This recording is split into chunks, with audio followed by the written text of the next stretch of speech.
कानपुर नगर के बीदनू थाना क्षेत्र के ग्राम भारू बंगला निवासी डॉक्टर बुजुर्ग सत्यप्रकाश वर्मा ने इलाज के दौरान वार्ता में बताया कि प्रार्थी की पूर्व पत्नी की असमय मृत्यु के बाद रिश्तेदारों के कहने पर पीड़ित के द्वारा वर्ष 2017 में उसका विवाह अनीता कश्यप के संग हुआ था। विवाह के बाद जैसे ही सत्यप्रकाश को पत्नी के किन्ना होने की बात पता चली, पीड़ित अवाक रह गया। पीड़ित सत्यप्रकाश ने आरोप लगाते हुए बताया कि विवाह के पश्चात अनीता एवं उसके पिता बाबूराम भाई सनी मिथुन सुनील के द्वारा प्रॉपर्टी हथियाने के उद्देश्य से मकान एवं क्लिनिक पर कब्जा कर लिया गया है। सत्यप्रकाश ने बताया कि मौजूदा समय में खुद का मकान होने के बावजूद वह सड़क पर रहने को मजबूर है।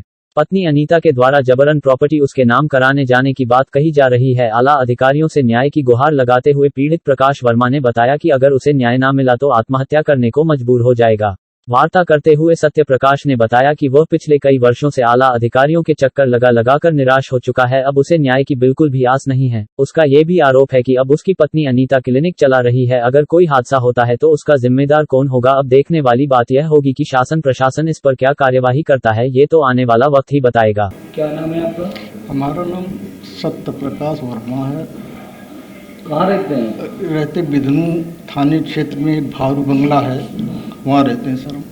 क्या दिक्कत हुई, किस लिए अब आज कहाँ पर लेटे हुए, कहाँ इलाज चल रहा है? सर हमारी शादी 2017 में एक षड्यंत्र के तहत एक किन्नर से करा दी गई। जब से शादी हुई तब से सर हमारा जितना संपत्ति है सब वो पूरी लिए जा रहा है। और अभी 17 तारीख को, पिछली 17 तारीख को ज़बरदस्ती स्टाम्प पेपर में साइन करवा रहा था और हमने कई जगह गुहार लगाई लेकिन कहीं सुनाई नहीं हो रही। और इस सुनने के लिए हमने एक वाद भी डाल दिया है। और अब हमारी स्थिति है कि अगर हम घर चले जाएं तो उससे जान का खतरा है। मुख्यमंत्री को भी हमने लिखा और प्रधानमंत्री जी को भी लिखा, जितने भी पुलिस अधिकारी सब जगह हमने अपनी गुहार लगाई लेकिन कहीं से कोई सुनवाई नहीं हो रही। आज कल हमें बिधनू बुलाया गया सर, तो हम दोपहर में धूप में ज़बरदस्ती गए, उसके बाद हमें चक्कर आ गया, गिर गए। अब आप देख ही रहे हैं सर हमारी क्या स्थिति है। क्या विवाह जब हुआ था तो आपने लड़की नहीं देखी थी शादी विवाह में? देखी थी सर, लेकिन अंदर की बात तो नहीं सर समझ में आई हमें क्या है क्या नहीं है, तो बाद में समझ में आया। किस तरह से किन्नर के द्वारा आपको उत्पीड़न किया जा रहा है? सर पूरी संपत्ति हमारी हड़प रही है। वो मारपीट भी करती है। उस दिन तो गला मारा दबा दिया था 17 तारीख को। चड्डी पहन के अगर न भगाते तो जान से मार दिए जाते सर। किन अधिकारियों को आपके द्वारा सूचना दी गई? मुख्यमंत्री को दिया, प्रधानमंत्री को दिया, अपर पुलिस निदेशक को दिया और ये थाना अध्यक्ष बिधनू को दिया।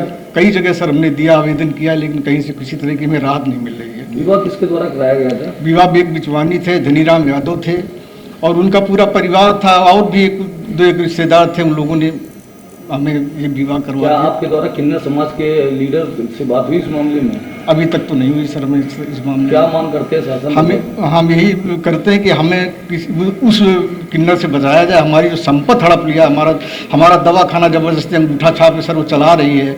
कहीं किसी को अगर कुछ हो जाए तो उसमें हमारे लिए दिक्कत खड़ी हो जाएगी। किन्नर जो आपकी पत्नी जो है किन्नर, उनका क्या नाम है? अनीता नाम है सर। आपका क्लिनिक कहाँ पर है?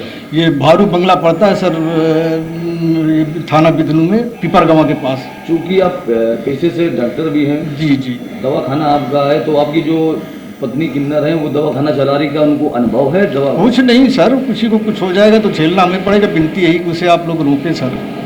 इलाज वो अभी भी जारी है? जी बिल्कुल इलाज कर रही। वो आते हैं लोग, दवा ले जाते हैं। तो क्या आपने सीमो चिकित्सा अधिकारी को बताया इस विषय में? तो सर अभी नहीं बताई। और अभी हमें पता चला है कि बराबर प्रैक्टिस कर रही है उसी बैठ के दवाखाने में। आजादी के अमर बलिदानियों को शत शत नमन। हर घर तिरंगा अभियान में सहभागी। फार्मासिन बोले तो ए पेट्रियोटिक कंपनी।